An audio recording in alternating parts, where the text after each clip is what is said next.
So yeah, you'll Yeah. find Samoans everywhere just about now. Right. Definitely. Uh, but to kind of get back on track, today's episode is about growing up Islander, and you Ruto have the experience of growing up in Samoa.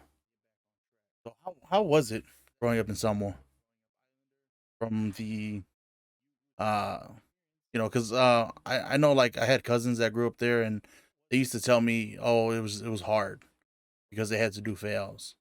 Like what was it like? So for me, it wasn't hard. For me, it was kind of a bliss to grow up back home. Just Yeah. because moving here, I see all these Samoan kids that are like boiled, you know, and it's like, and it's kind of sad, you got a Samoan first name, Samoan last name, and when you talk Samoan, it's like hella far, or you don't even understand or speak Samoan. I was like, man, Yeah. that's to me that's sad. It's like being born and raised back home Hmm. and don't even look Samoan. I could speak fluent Samoan. It's like it's kind of sad that my people are losing their language, and it's not even a hard language. Right. I'll tell you what, Right. the football team at UH, they take Samoan classes because you know why? So easy. It's so easy to learn. Our Right. alphabet is so similar to like the English alphabet, and like our words and vowels are so easy to pronounce. It's like these are kids from like I'm talking about Cali, Yeah. Virginia, that never heard of any Samoan before. They take Samoan classes, and guess what? By the end of the first semester, they'll be like, Talofa, Oilo Wingo, I was like, Yeah. damn, we got it down. But it's like Yeah. at the same time, I feel like, if it's something you want to learn, if it's something you want to pursue, like the Hmm. Samoan language, you got no excuse. There's so much resources out there, to learn the language if you really wanted to learn your language. Yeah. Right. And that's not to like down on anybody or put anybody down, but I'm just saying like how I see it. Yeah. Because like so I went to work the other day. Funny story, right? I went to work the other day.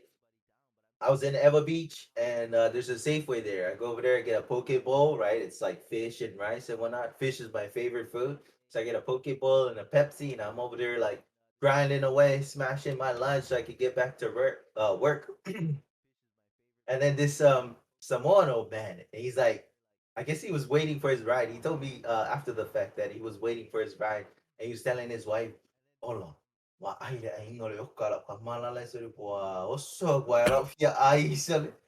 I was like, I was trying to eat my food at the same time. I wanted to bust out and laugh so hard, you know what I'm saying?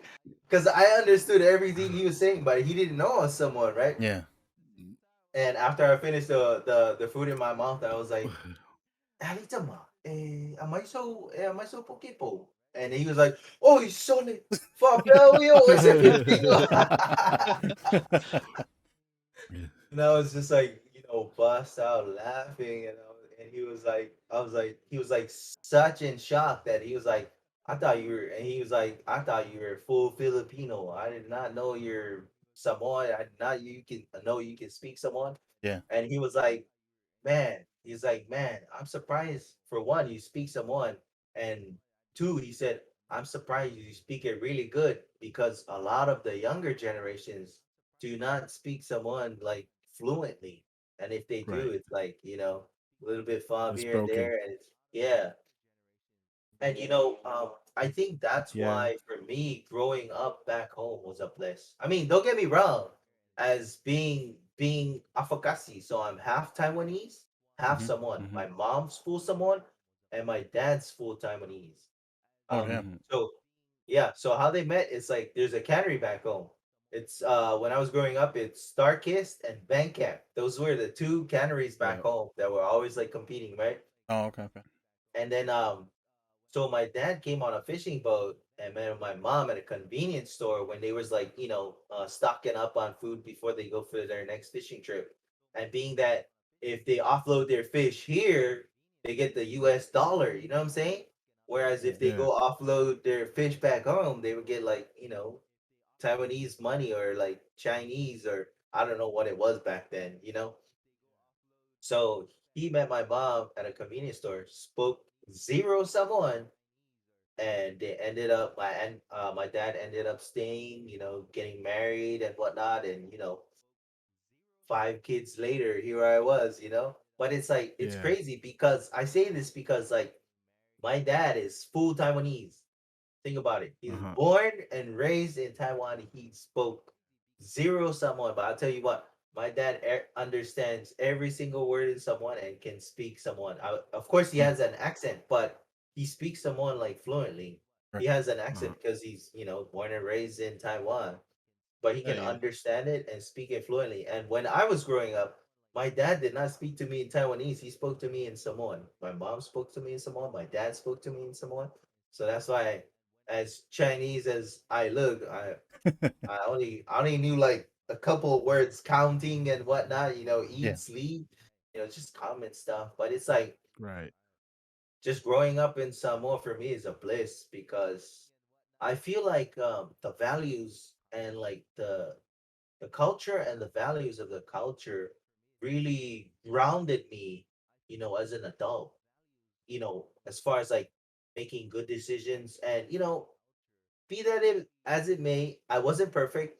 When I was in elementary and whatnot, I always used to go to the principal's office for this and that. But, it's like my mom always spanking me and telling me, it's embarrassing. It's embarrassing for me to come get you at the principal's office all the time, so I get Mhm. spanking, sasa for being rowdy and whatnot. But it's like I feel like all of that just to help me be grounded in my culture.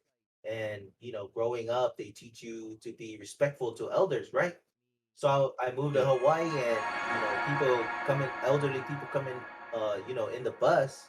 I moved the further seats in the back so they can have the front seats easily accessible so they didn't have to walk far. And I see like kids here just like don't even care. Yeah. And like, man, I was like, I don't know how they grew up and whatnot, but it's like, man, back home you do that, somebody gonna give you a backhand. What are you sitting there for? Move in the back. Someone what for nga pick for valea, ever for fair, is what Right. they tell you.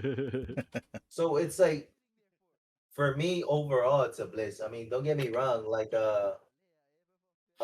growing up also back home as Taiwanese and Samoan, and all the Samoan kids are like bigger than me and whatnot, so I got bullied a lot too, believe it or not. Back home Yeah. I got bullied a lot, but like I made friends with a couple of I have close friends who are always like keeping an eye out for me and whatnot and standing up for me, and eventually I developed the courage to stand up for my own self. But man, I was like, back then I was like skinny bone Jones, you know what I'm saying?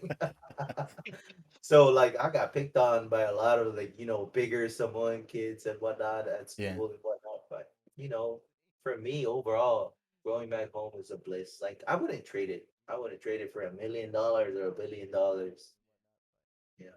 I Yeah. I feel that. So I'm going through your chat, Ruto, and Fatu asked, "How do our people back home treat Samoans that are born in the states?"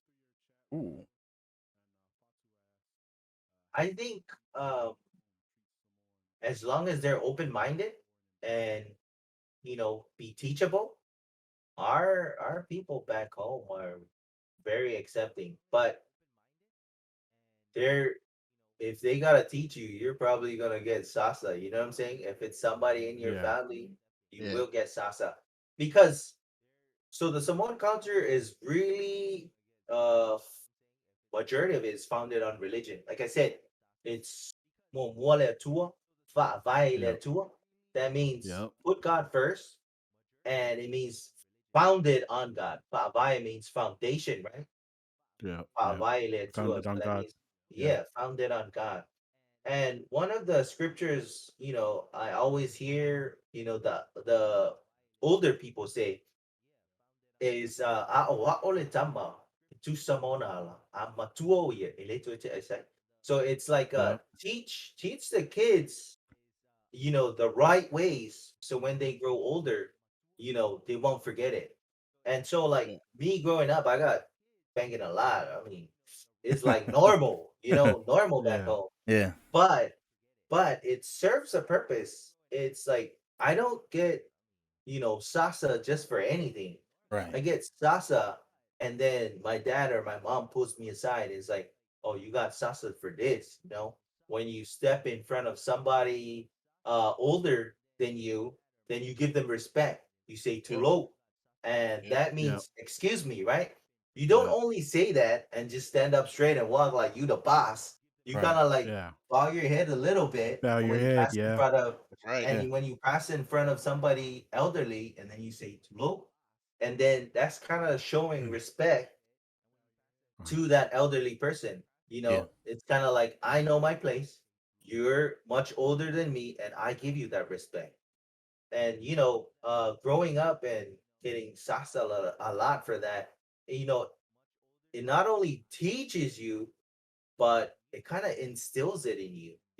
And growing up like that, oh man, once you get sasa a couple times for the same mistake, you already learned. You Right. already Right. learned. You know Right. what I'm saying? If you Yep. haven't Yeah. learned, then you gonna get sasa again. But It's gonna keep it's coming. like right. And another thing that like our culture, someone culture is founded on is respect. Respect Yeah. is big. I mean, we got a whole nother someone language dedicated to respect. So when we do like falavalaves and whatnot, they talk in proverbial language. So they talk in Yeah. proverbs, and these are all like Samoan proverbs. So Hmm. stories and legends of our culture, of our people, and they talk in this manner. And if you're not, used to it or well trained in it, then you won't understand what they're talking about. But that's how much respect is a part of our culture. So say another village comes into your village, right? So they do the Ava ceremony and whatnot, and there's always a talking chief, right? And then the talking chief does his speech, and it's in Proverbs. And so the talking chief from the other village, the guest village, also talks in Proverbs, and it's all based upon respect. And and it's almost like you have to do it. It's part of the culture. It's part of who we are. It's a part of our identity. And that's how much respect is a part of our culture. We got like a whole nother man language. I mean, it's the same language, but when you listen to it and if you're not attuned to it, if you don't understand the kind of like the oral traditions and where the saying, Right. the proverbs comes from, then you Yeah. wouldn't understand it.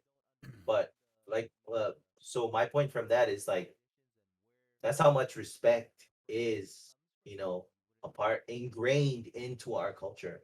And it's kind of like the same thing. Even in the buses back home, we do the same thing.